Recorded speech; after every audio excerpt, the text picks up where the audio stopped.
نحمده ونستعينه ونستغفره ونعوذ بالله من شرور أنفسنا ومن سيئات أعمالنا من يهده الله فلا مضل له ومن يضلله فلا هادي له وأشهد أن لا إله إلا الله وحده لا شريك له وأشهد أن محمدا عبده ورسوله يا أيها الذين آمنوا اتقوا الله حق تقاته ولا تموتن إلا وأنتم مسلمون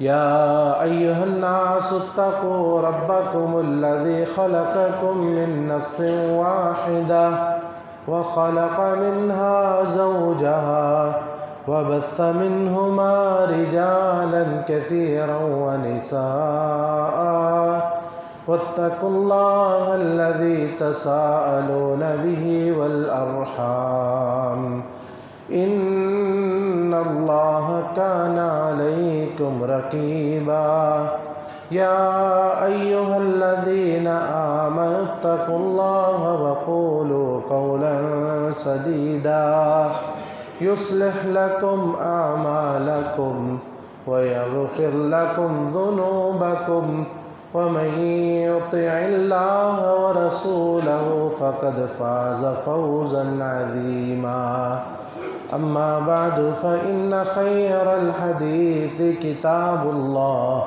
وخير الهدي هدي محمد صلى الله عليه وسلم ألا إن شر الأمور محدثاتها وكل محدثة بدعة وكل بدعة ضلالة الضلالة في النار۔ عزیزان گرامی، معزز بہنوں اور بیٹیوں، یہ اللہ کا فضل، اس کا کرم، اس کا احسان اور ہم پر بہت بڑا انعام ہے کہ اس نے زندگی میں ایک دفعہ پھر رمضان المبارک کا آخری عشرہ ہمیں نصیب فرمایا۔ رمضان المبارک جس طرح مہینوں کا سردار ہے، اس مہینے کے آخری ایام اس کا نچوڑ اور اس کا خاصہ ہے۔ اس لیے رسول اللہ صلی اللہ علیہ وسلم سارا رمضان تو عبادات جو کرتے تھے سو کرتے تھے، لیکن اس آخری عشرے میں آپ کی محنت، آپ کی کوشش، آپ کی جد و جہد اور آپ کی عبادات عروج پر پہنچ جاتی۔ صحیح مسلم کی روایت ہے، عائشہ صدیقہ رضی اللہ تعالی عنہا راویہ ہیں، فرماتی ہیں کہ کانا رسول اللہ صلی اللہ علیہ وسلم یجتہد فی العشر الاواخر ما لا یجتہد فی غیرہ۔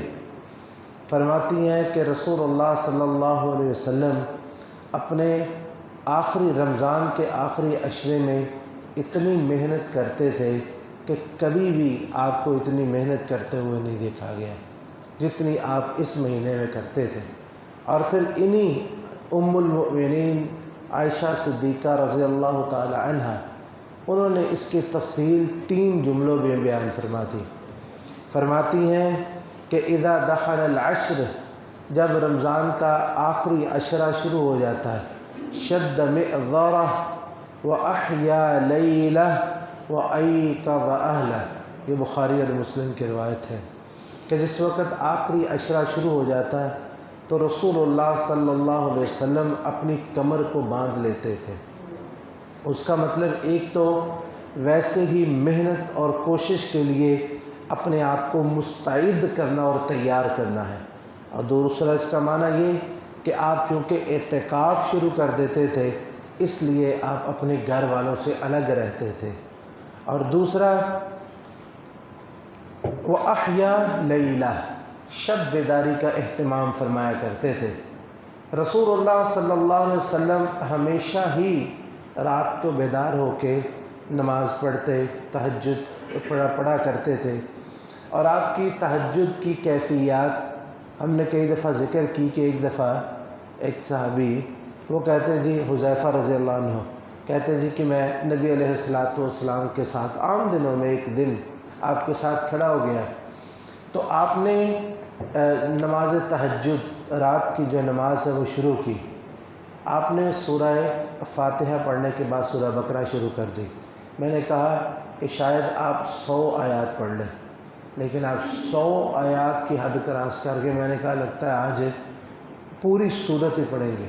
آپ نے پوری صورت، سورہ بقرہ پوری صورت پڑھ لی۔ کہتے ہیں کہ میں نے اب کہا بھی اب رکوع میں گئے، لیکن آپ نے سورہ بقرہ کے بعد سورہ النساء کی تلاوت شروع کر دی۔ سورہ النساء پوری پڑھ دی، پھر اس کے بعد سورہ النساء پڑھنے کے بعد سورہ آل عمران شروع کر دی۔ ایک رکعت میں تقریباً 5.5 سپارے آپ نے ایک رکعت میں پڑھے۔ یہ نبی علیہ السلام کے عام دنوں کا معمول تھا۔ آپ کبھی اتنا پڑھتے، کبھی کم زیادہ بھی ہو جاتا تھا، لیکن آپ اندازہ کریں کہ اگر عام دنوں میں آپ کے پڑھنے کی کیفیت یہ تھی اور پھر آپ اس میں سوتے بھی تھے، آرام بھی کرتے تھے، تو رمضان کی آخری عشرے کی راتیں آپ کی کیسے گزرتی ہوں گی، کہ جس کے بارے میں فرماتے کہ احیا لیلہ، آپ شب بیداری کرتے، اپنی رات جگا لیتے تھے، دن تو جو محنت کوشش کرتے رات کو بھی اس میں شامل کر لیا کرتے تھے۔ اور اس میں کیا کرتے؟ یہی نماز، قرآن کریم کی تلاوت، ذکر، اللہ کی یاد اور اس کو منانا، یہ سارا کچھ۔ اور تیسرا کام وَأَيْقَظَ أَهْلَهُ، آپ اپنے گھر والوں کو بھی بیدار کیا کرتے تھے۔ نبی علیہ السلام اپنے گھر والوں کو عام دنوں میں بھی بیدار کرتے تھے۔ بہت ساری روایات ملتی ہیں کہ نبی علیہ السلام نماز پڑھتے اور جب آپ کی نماز آخر میں ہوتی، حضرت عائشہ رضی اللہ عنہ فرماتے ہیں مجھے جگا لیتے، ہم مل کے وطر پڑھ لیتے۔ تو عام دنوں میں بھی آپ اپنے گھر والوں کو جگاتے، لیکن اس آخری عشرے میں ان کو اس بات کی ترغیب دلاتے کہ ساری رات تم بھی قیام کرو، ساری رات تم بھی قرآن کریم کی تلاوت کرو، ساری رات تم بھی اذکار کا اہتمام کرو۔ تو یہ رسول اللہ صلی اللہ علیہ وسلم کا معمول ہوا کرتا تھا آخری عشرے میں۔ اور ہمیں بھی یہ سمجھنا چاہیے، اب یہ عشرہ شروع ہوا ہے، یہ غنیمت ہے کہ اللہ تعالیٰ نے ہمیں زندگی میں نصیب فرما دیا ہے، اور یہ سمجھنا چاہیے کہ ممکن ہے یہ عشرہ ہماری زندگی کا آخری عشرہ ہو۔ ممکن ہے آئندہ سال کسی کو نصیب ہو کہ نہ ہو۔ کتنے لوگ جو پچھلے سال ہمارے ساتھ تھے، اچانک پتہ چلا بھی اس دنیا سے چھوڑ کے چلے گئے، آج وہ ہمارے درمیان موجود نہیں ہیں۔ تو یہ جب تک یہ زندگی ہے اور اللہ تعالیٰ نے ہمیں یہ عشرہ دوبارہ نصیب کر دیا ہے، تو اس کو غنیمت سمجھنا چاہیے۔ اس کا ایک ایک پل اور اس کا ایک ایک لمحہ اور اس کی ایک ایک گھڑی، دن رات کی ایک ایک ساعت غنیمت سمجھنی چاہیے، اور اللہ کی رضامندی کی تلاش اس میں کرنی چاہیے۔ عزیزان گرامی، اس عشرے میں رسول اللہ صلی اللہ علیہ وسلم جو کام کیا کرتے تھے ان میں سے ایک اعتکاف تھا۔ رسول اللہ صلی اللہ علیہ وسلم کے اعتکاف کے بارے میں جب تک اللہ کی طرف سے واضح طور پہ نہ بتایا گیا آپ کو کہ لیلۃ القدر کب ہوگی، تو ابتدا میں آپ نے ایک دفعہ ایسا ہوا رمضان کے پہلے عشرے میں اعتکاف کیا، پھر پتہ چلا کہ لیلۃ القدر اس میں نہیں ہے، تو پھر آپ نے دوسرے عشرے میں اعتکاف کیا، اس میں بھی نہیں، تو پھر آپ کو پتہ چل گیا کہ یہ آخری عشرے میں ہی آنی ہے، تو لہٰذا آپ نے اس کے بعد آخری عشرے میں اعتکاف شروع فرما دیا۔ اور اعتکاف یہ کیا ہوتا ہے کہ دنیا سے قطع تعلق ہی ایک طرح کی ہو جاتی ہے، کہ انسان دنیا کے معاملات جو جائز ہوتے ہیں، جو رمضان میں بھی جائز ہوتے ہیں، اور اگر اعتکاف نہ ہو تو بندہ انسان کاروبار بزنس جو مرضی کرے اپنے ملاق، لیکن جب اعتکاف کرنا ہے تو ان سارے کاموں کو چھوڑ دینا ہے، گھر والوں سے رات، دن کو تو علیحدگی ہوتی ہے، رات کو بھی علیحدگی ہو جاتی ہے، اور یہ سارا معاملہ جو ہے اس کا مقصد کیا ہوتا ہے؟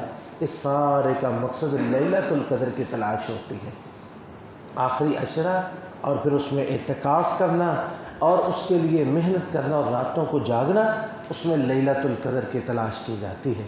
لیلۃ القدر ایسا ایک خوبصورت نام ہے جو مومن کے دل کی بہار بن جاتا ہے، اور اس کا نام سنتے ہی ایک مسرت، ایک شادمانی، ایک خوشی، ایک فرحت اور دل کے اندر ایمان کی ایک تازگی جگمگا اٹھتی ہے کہ یہ لیلۃ القدر ایسی جلیل القدر کہ جس رات ہے کہ جس کے بارے میں اللہ نے قرآن مجید میں ایک ایسی صورت نازل فرما دی جو تا قیامت جس کی تلاوت ہوتی رہے گی کہ انا انزلناہ فی لیلۃ القدر وما ادراک ما لیلۃ القدر۔ یہ بڑی قدر والی رات ہے، یہ لیلۃ القدر۔ اس کو لیلۃ القدر کیوں کہتے ہیں؟ اس کے بارے میں علماء کے مختلف اقوال ہیں اور بڑے ہی خوبصورت توجیہات ہیں۔ بعض فرماتے ہیں کہ لیلۃ القدر، قدر کا مطلب ایک ہوتا ہے کسی چیز کو تنگ کرنا، محدود کرنا، اور بعض نے یہ کہا کہ لیلۃ القدر کو تنگی کی رات اس لیے کہتے ہیں کہ اس رات میں اللہ تعالیٰ اتنے فرشتے نازل فرماتے ہیں کہ زمین تنگ بڑھ جاتی ہے۔ اتنے فرشتے، ایک حدیث میں آتا ہے کہ کینکریاں، جتنی کینکریاں ہیں دنیا میں اس سے زیادہ یا اس طرح اتنے فرشتے اس رات میں نازل ہوتے ہیں۔ اور دوسرا لیلۃ القدر، قدر کا مطلب تعظیم یا کسی کی عزت کرنا ہے۔ جیسے ہم اپنی زبان میں کہتے ہیں کہ ہم آپ کی قدر کرتے ہیں، اور جلیل القدر ہم لفظ بولتے ہیں یہ فلاں بڑا جلیل القدر ہے، جلیل القدر صحابی، جلیل القدر کلمات، یہ قابل قدر خدمات ہیں۔ تو اس کا مطلب یہ تعظیم بھی ہے کہ یہ تعظیم والی رات ہے کہ اس رات میں جو بھی عمل کیا جائے اللہ کے ہاں وہ عمل بڑا ہی مقام حاصل کرتا ہے۔ اور تیسرا اس کا مطلب لیلۃ القدر کا کہ یہ تقدیر کی رات ہے، یہ تقدیر کی رات ہے۔ تقدیریں تو اللہ تعالیٰ نے زمین و آسمان کو پیدا کرنے سے بہت پہلے لکھ دی ہیں، لیکن اس رات میں 1 سال کی تقدیریں لوح محفوظ سے نکال کے اللہ رب العزت فرشتوں میں تقسیم کر دیتے ہیں۔ اس لیے بعض مفسرین فرماتے ہیں کہ غالباً ابن عباس رضی اللہ عنہ، غالباً ان کا یہ قول ہے، فرماتے ہیں کہ اس رات کئی بندے ہوتے ہیں وہ کھیتی باڑی میں لگے ہوتے ہیں، ان کو پتہ ہی نہیں ہوتا کہ ان کا نام مردوں میں ڈال دیا گیا ہوتا ہے۔ کئی لوگ اپنے کاموں میں مصروف ہیں، ان کو پتہ ہی نہیں ہوتا کہ ان کے بارے میں لکھ دیا ہوتا ہے کہ یہ تو مرا ہوا ہے، یہ تو اس سال ختم ہو جائے گا۔ تو یہ لیلۃ القدر سے مراد۔ تیسرا اس کا مطلب یہ ہے کہ یہ رات جو ہے اس میں اللہ تعالیٰ فیصلے فرما دیتے ہیں کس کو زندہ رکھنا ہے، کس کی موت آنی ہے، کس کے رزق میں برکت ڈالنی ہے، کس کے رزق میں تنگی آنی ہے، کس کی پریشانیاں دور کرنی ہیں، کس کی کوئی پریشانی میں مبتلا ہوگا، کون شخص ہے کہ جس کے کاروبار میں وسعت ہوگی، کسی کو نئی نوکری ملے گی، کسی کو بیٹا عطا کرنا، کسی کی بیٹی عطا کرنا، کسی کی شادی کرنا، یہ ساری چیزیں جو ہیں اس رات میں اللہ تعالیٰ اس کے فیصلے تقسیم فرما دیتے ہیں۔ اور اگر کوئی شخص اس حالت میں اس کے فیصلے تقسیم ہوں کہ اس کا سر اللہ کے سامنے جھکا ہوا ہو، اس کی زبان اللہ کے ذکر سے تر ہو، اس کی آنکھیں آنسوؤں سے بھری ہوں، تو کیا سوچتے ہیں اللہ تعالیٰ جس نے یہ لیلۃ القدر بنائی ہے، جو بڑی تعظیم اور قدر کرنے والے ہیں، وہ ایسے شخص کے بارے میں کیسے فیصلے فرمائیں گے؟ کیسے خوبصورت فیصلے ایسے شخص کے بارے میں ہوں گے جو اس رات اپنے اللہ کی فرما برداری کے لیے کھڑا ہوگا اور اپنے اللہ کو منانے کے لیے کھڑا ہوگا۔ عزیزان گرامی، یہ رات بڑی ہی خصوصیتوں والی رات ہے۔ اس کی خصوصیتوں کے کیا کہنے؟ نمبر 1، یہ وہ رات ہے جس میں اللہ تعالیٰ نے قرآن مجید کے نزول کی ابتدا کی۔ اس کی خصوصیات میں سے ایک خصوصیت یہ کہ اللہ تعالیٰ نے اس رات قرآن کریم کے نزول کی ابتدا فرمائی، جیسا کہ اللہ تعالیٰ فرماتے ہیں انا انزلناہ فی لیلۃ القدر۔ یہ وہ رات ہے کہ اس قرآن کو ہم نے لیلۃ القدر میں نازل فرمایا۔ اور اس کی خصوصیات میں سے دوسری خصوصیت یہ ہے کہ یہ رات 1000 مہینوں سے افضل ہے۔ لیلۃ القدر خیر من 1000 شہر، 1000 مہینوں سے افضل ہے۔ یہاں پر تھوڑا سا وقفہ تو سمجھیں 1000 مہینوں سے افضل سے کیا مراد ہے، کہ 1000 مہینوں سے افضل ہے، کیا مطلب ہے اس کا؟ سب سے پہلے یہ بات ذہن میں رکھیں کہ عربی زبان میں گنتی کے لیے سب سے بڑا حرف جو ہے وہ 1000 کا ہے۔ گنتی کے لیے سب سے بڑا عدد 1000 کا ہے۔ جیسے ہمارے لاکھ ہے، کروڑ ہے، ارب ہے، یا بلین ہے، ٹریلین ہے، یہ عربی زبان میں نہیں ہے۔ عربی زبان میں سب سے بڑا عدد کون سا ہے؟ 1000 کا۔ اور جب کسی چیز کی تکثیر یعنی زیادہ اس کا بیان کرنا ہوتا ہے نا، تو وہ 1000 کو اس عدد سے ضرب دے دیتے ہیں۔ مثلا اگر لاکھ کہنا ہو تو 100,000 کہتے ہیں، 100,000۔ اگر 10 لاکھ کہنا ہو تو 1000 دفعہ 1000۔ اگر 10 لاکھ کہنا تو 1000 دفعہ 1000۔ اور قرآن کریم نازل ہوا تو سب سے بڑا عدد جو عربی زبان میں موجود تھا، اللہ رب العزت نے وہ عدد یہاں پہ بیان فرما دیا کہ لیلۃ القدر خیر من 1000 شہر، کہ لیلۃ القدر 1000 مہینوں سے افضل ہے۔ نمبر 1 یہ بات سمجھ آ گئی کہ سب سے بڑا عدد کون سا ہے؟ 1000۔ اچھا، دوسرا کہ اللہ تعالیٰ نے فرمایا کہ لیلۃ القدر 1000 مہینوں کے برابر ہے؟ نہیں۔ کیا فرمایا؟ کہ لیلۃ القدر جو ہے وہ 1000 مہینوں سے افضل ہے۔ لہٰذا یہ جو ہم اس کی 83 سال کے ساتھ اس کو متعین کر دیتے ہیں نا، یہ ہمارا نہایت محدود اندازہ ہے۔ یہ 83 سال نہیں ہے، یہ پتہ نہیں کتنے سال ہے، شاید کہ عمر نوح سے بھی زیادہ، اس سے بھی زیادہ افضل۔ کیونکہ جب اللہ نے فرمایا سب سے بڑا عدد استعمال کر کے کہا کہ یہ جو عدد ہے یہ سب سے بڑا، اس سے بھی افضل یہ رات ہے۔ اور کتنی افضل ہے یہ اللہ جانتا ہے، اس کا اجر کتنا اللہ نے دینا ہے یہ اللہ جانتا ہے۔ لہٰذا ہم اس کے اجر کو 83 سال کی طرح 83 سال بنا کے اس کو محدود نہیں کر سکتے۔ ہم کہیں گے کہ جتنا ہمارے پاس گنتی عربی زبان میں موجود تھی، اللہ رب العزت نے فرمایا اس گنتی سے بھی اس رات کی عبادت اس گنتی سے بھی زیادہ افضل ہے، اس گنتی سے بھی زیادہ جو ہے اس کو جو آخری ضرب ہے اس سے بھی زیادہ یہ افضل ہے۔ تیسری خصوصیت اس رات کی یہ ہے کہ اللہ تعالیٰ نے اس کو لیلہ مبارکہ کہا، انا انزلناہ فی لیلۃ مبارکہ انا کنا منذرین۔ اس قرآن کو ہم نے مبارک رات میں نازل فرمایا۔ اچھا، اب دیکھیں برکت کیا ہے۔ برکت صرف کسی کی تعداد زیادہ ہونا برکت نہیں ہے، کبھی تعداد زیادہ ہونا بھی برکت ہوتی ہے لیکن یہ محدود نہیں ہے۔ برکت یہ ہے کہ کسی چیز کا فائدہ بے شمار ہو جائے، کسی چیز کا فائدہ بے شمار ہو جائے۔ اب اس رات کی برکت یہ ہے، اس رات میں کیا ہوا صدقہ باقی سارے صدقوں سے سبقت لے جاتا ہے۔ اس رات کیا ہوا ذکر ایسا مبارک ذکر ہوتا ہے کہ باقی سارے اذکار سے فضیلت لے جاتا ہے۔ اس رات میں پڑھا ہوا قرآن ساری قراءات سے زیادہ افضل ہو جاتا ہے۔ اس رات میں پڑھی ہوئی نماز ساری نمازوں سے افضل ہو جاتی ہے۔ گویا کہ مقصد یہ ہے کہ لیلہ مبارکہ سے مراد یہ ہے کہ اس رات میں کیا ہوا کوئی بھی عمل جو ہوتا ہے وہ برکتوں سے بھرا ہوا ہوتا ہے۔ یہ رات سراپا برکت ہے اور اس رات میں کیا ہوا کوئی بھی عمل جو ہے وہ برکتوں سے بھرا ہوتا ہے۔ چوتھی خصوصیت اس رات کی یہ ہے کہ اس رات میں فرشتوں کا نزول ہوتا ہے۔ اس رات میں فرشتوں کا نزول ہوتا ہے۔ تنزل الملائکۃ والروح فیہا بإذن ربہم من کل امر۔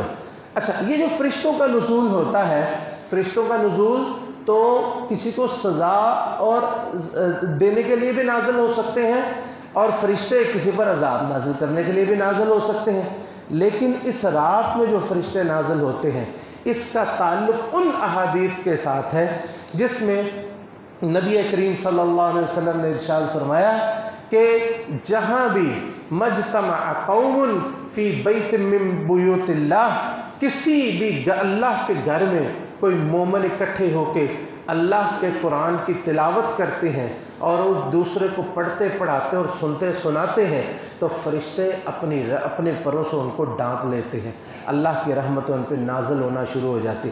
تو یہ فرشتوں کا جو نزول ہے یہ اللہ کی رحمتیں لے کے ذکر کے حلقات، اللہ کو یاد کرنے والے مومنوں پہ فرشتوں کا نزول ہوتا ہے کہ جو پوری دنیا میں مومن اس رات میں اللہ کی عبادات میں لگے ہوتے ہیں، یہ فرشتے ان کے لیے رحمتیں اور برکتیں لے کے نازل ہو رہے ہوتے ہیں۔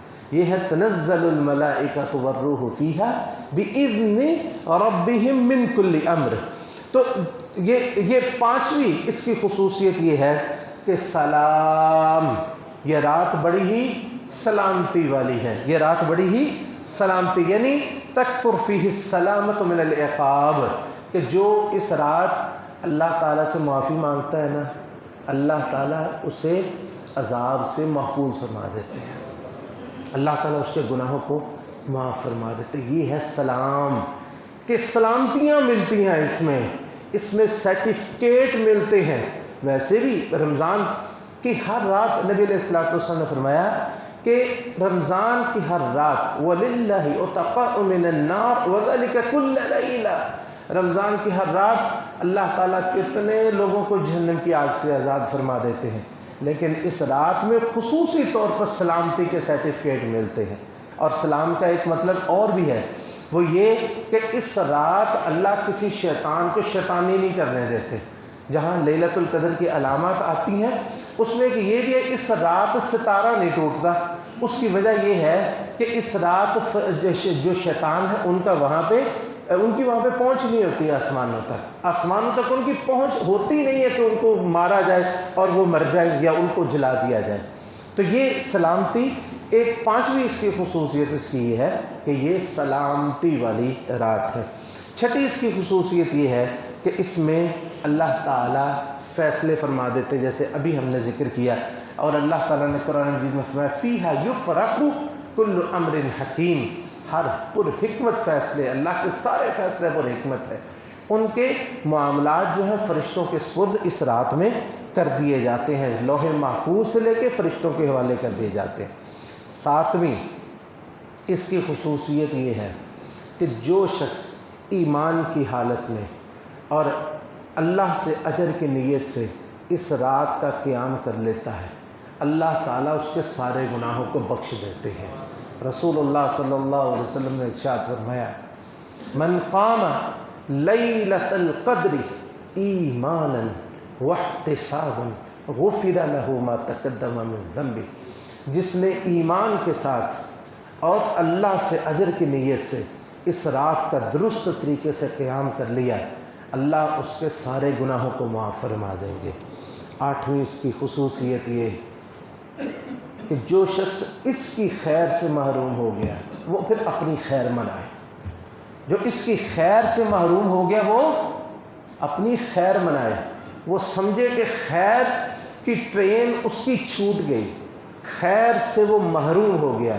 رمضان شروع ہوتا تھا نا تو پہلے دن رسول اللہ صلی اللہ علیہ وسلم کھڑے ہو جایا کرتے تھے اور فرمایا کرتے تھے ان ھذا الشہر قد حضرکم، لوگوں یہ مہینہ تمہارے پاس آ چکا ہے، وفیہ لیلۃ خیر من الف شہر، اس میں ایک ایسی رات آ رہی ہے جو 1000 مہینوں سے افضل ہے، من حرمہا فقد حرم الخیر کلہ، جو اس رات کی خیر سے محروم رہ گیا، جو اس رات کی نیکیوں سے محروم رہ گیا، جو اس رات کی برکتوں سے محروم رہ گیا، جو اس رات کی عظمتوں سے محروم رہ گیا، جو اس رات کے نور سے محروم رہ گیا، فقد حرم الخیر کلہ، وہ ہر قسم کی خیر، ہر قسم کی نیکی سے محروم کر دیا گیا۔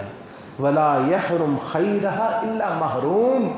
سنن ابن ماجہ کی صحیح روایت آپ نے فرمایا کہ اس کی خیر سے وہی محروم رہے گا جو حقیقی طور پہ ہے ہی محروم، جس نے اپنے آپ کو خود محروم رکھا ہے وہی اس رات کی خیر سے محروم رہے گا۔ اللہ رب العزت سے دعا ہے کہ اللہ تعالی ہمیں اس عشرہ اور خصوصی طور پر اس رات کی خیر و برکات حاصل کرنے کی اور سمیٹنے کی توفیق نصیب فرمائے۔ وآخر دعوانا ان الحمد للہ رب العالمین۔ یہ بھائی آپ کے پاس مسجد کے ساتھ تعاون کے سلسلے میں حاضر ہو رہے ہیں، ان کے ساتھ بھرپور تعاون کریں۔ آپ کے علم میں ہے اخراجات مسجد کے کافی زیادہ ہوتے ہیں، تو یہ خصوصی طور پر آخری عشرہ اور رمضان المبارک بھرپور دل کھول کر تعاون کریں۔ اللہ تعالیٰ آپ کا دیا ہوا مال قبول و منظور فرمائے۔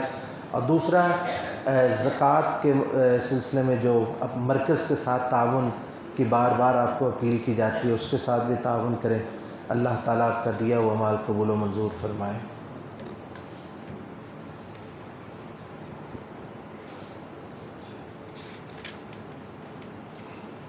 ان الحمد للہ نحمده ونستعینه ونستغفره ونعوذ باللہ من شرور انفسنا ومن سیئات اعمالنا من يهده الله فلا مضل له ومن يضلله فلا هادي له واشهد ان لا اله الا الله وحده لا شريك له واشهد ان محمدا عبده ورسوله اما بعد۔ عزیزان گرامی، لیلۃ القدر کون سی رات ہوتی ہے؟ یہ ایک بڑی طویل بحث ہے، بڑی روایات ہے اس میں، تو وقت نہیں ہے کہ ان کو سب کو پیش کیا جائے۔ خلاصہ سب کا یہ ہے کہ لیلۃ القدر آخری عشرہ کی طاق راتوں میں آتی ہے۔ آخری عشرہ کی طاق راتوں میں مختلف روایات کو جب اکٹھا کریں تو اس کا خلاصہ یہ نکلتا ہے، یعنی 21ویں، 23ویں، 25ویں، 27ویں، 29ویں کوئی بھی رات ہو سکتی ہے۔ اس کی نشانیاں کون سی ہیں؟ جو صحیح علامات ہیں ان میں سے ایک سب سے بڑی علامت یہ ہے کہ نبی علیہ السلام نے فرمایا ان الشمس تطلع صبیحتها لا شعاع لها۔ جب صبح کے وقت اس رات کے بعد جب سورج نکلتا ہے تو اس سورج کی کرنیں نہیں ہوتی، سورج کی کرنیں نہیں ہوتی۔ اس طرح ہوتا ہے جس طرح ایک تھالی یا پلیٹ نہیں ہوتی کہ بس سادی سی اس سے گول سی، اس طرح اس کا کنارہ اوپر کو اٹھتا ہے، اس کی شعائیں نظر نہیں آ رہی ہوتی۔ یہ اس کی ایک علامت ہے۔ دوسری اس کی علامت یہ ہے کہ نبی صلی اللہ علیہ وسلم نے فرمایا لیلۃ طلقہ لا حارہ ولا باردہ۔ یہ بڑی ٹھنڈی سی رات ہوتی ہے، نہ زیادہ گرم ہوتی نہ زیادہ ٹھنڈی ہوتی ہے۔ اچھا، تو یہاں گرم پرسکون رات ہوتی ہے۔ ٹھنڈی گرم سے مراد یہ نہیں ہے کہ آپ کہیں کہ جی 18 سینٹی گریڈ روم ٹمپریچر ہوگا اس رات پہ، ایسا نہیں ہے، بلکہ اس کا مطلب یہ ہے کہ اگر شدید گرمیوں میں ہے یہ رات آئی، رمضان شدید گرمیوں میں ہے، تو اس رات شدید گرمی نہیں ہوگی، اور اگر سردیوں میں ہے تو کڑاکے کی سردی نہیں ہوگی۔ یہ مراد ہے کہ نہ زیادہ گرم نہ زیادہ ٹھنڈی، کہ مطلب قابل برداشت ٹمپریچر اس رات میں ہوتا ہے۔ اس رات میں سکون ہوتا ہے، ایک روشنی سی ہوتی ہے، اور اسی طرح ان علامات میں سے ایک یہ ہے کہ اس رات ستارہ جو ہے وہ نہیں ٹوٹتا۔ وہ جیسے وہ شیطان کو مارے جاتے ہیں شہاب ثاقب، تو وہ اس رات میں نہیں ہوتا۔ تو یہ چند علامات ہیں، لیکن اصل بات جو سب سے اہم ہے وہ یہ ہے کہ دیکھیں رسول اللہ صلی اللہ علیہ وسلم کو کئی دفعہ پتہ چلا کہ جی یہ رات ہے، آپ نے بتایا کہ یہ علامات ہیں، صحابہ نے بتایا، ایک بعض میں ہے کہ وہ 21ویں رات تھی، ایک میں آتا ہے کہ وہ 23ویں رات تھی۔ اچھا، وہ اس کی علامات بالکل ظاہر ہو گئی، 21ویں میں بھی اور 23ویں، دونوں روایات صحیح ہے۔ تو کیا رسول اللہ صلی اللہ علیہ وسلم نے وہ رات دیکھ کے اپنا اعتکاف ختم کر دیا تھا؟ آپ نے قیام چھوڑ دیا تھا؟ آپ نے عبادات ختم کر دی تھی؟ نہیں، بالکل بھی نہیں، بلکہ یہ اس میں کوئی تلاش کرنے میں کوئی حرج نہیں ہے، کوشش کرنے میں بھی کوئی حرج نہیں ہے، دیکھنے میں بھی کوئی حرج نہیں، لیکن اپنی عبادات کو اس کے ساتھ نتھی نہیں کرنا چاہیے۔ کیوں؟ کہ ہم لیلۃ القدر کی عبادت نہیں کرتے، ہم عبادت کس کی کرتی ہیں؟ رب کی کرتے ہیں۔ وہ لیلۃ القدر پتہ نہیں، اچھا اور دوسری بات یہ ہوتی ہے کہ لیلۃ القدر کا ہونا یہ علامات کی تطبیق یہ حتمی نہیں ہوتی۔ بہت دفعہ ایسے ہوتا ہے کہ لوگوں میں اختلاف ہو جاتا ہے، کوئی کہتا ہے یار 21ویں تھی، کوئی کہتا ہے یار 25ویں بھی ایسی ہی تھی۔ اب ایسا ہونا ممکن ہے، ہمارے پاس ایسا کوئی معیار نہیں ہے کہ ہم تعین کر سکے کہ واقعتاً ہی یہ رات تھی۔ بعض دفعہ ہوتا ہے کہ ایک رات کو ہم پرسکون سمجھتے ہیں، اس سے اگلی رات اس سے زیادہ پرسکون ہوتی ہے، تو کنفیوژن پیدا ہو گئی۔ تو یہ مقصد نہیں ہے کہ ہم اس رات کو کے ہی تلاش میں لگے رہیں اور عبادت کی بجائے ہم جناب وہ خردوینیں لے کے بیٹھے ہوئے ہوں، آسمان کو دیکھتے پھریں، تلاشیاں کرتے پھریں، نہیں، بلکہ یہ علامات ضرور ہے، ان کو ملحوظ خاطر رکھیں، لیکن یہ اپنی عبادات کو ان کے ساتھ ہم نے نتھی نہیں کرنا، بلکہ وہ جاری رکھنی ہے اور شروع سے لے کے آخر تک اللہ کی توفیق سے اس پہ عمل پیرا رہنا ہے۔ یہی رسول اللہ صلی اللہ علیہ وسلم کا طریقہ تھا، یہی ہمارے اسلاف کا طریقہ تھا۔ اللہ تعالیٰ ہمیں توفیق نصیب فرمائے۔ بیماروں کے لیے دعا کریں، اللہ تعالیٰ سب بیماروں کو صحت تندرستی عطا فرمائے، اور یہ جو کورونا کی بیماری اور جو وبا ہے، اللہ تعالیٰ اس وبا کو دور فرمائے اور تمام پریشان مسلمانوں کی پریشانیوں کو دور فرمائے۔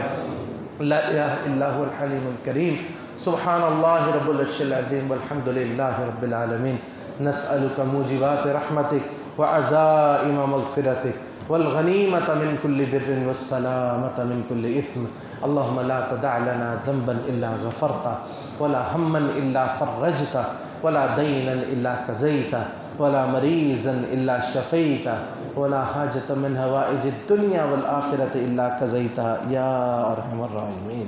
اللہم رب الناس اذهب الباس واشف انت الشافی لا شفاء الا شفاءک شفاء لا یغادر سقما۔ یا اللہ سب بیماروں کو صحت تندرستی عطا فرما، اللہ سب پریشان حالوں کی پریشانیاں دور فرما، یا اللہ جو قرض کے بوجھ تلے دبے اللہ ان کے قرض ادا فرما، یا اللہ جو مالی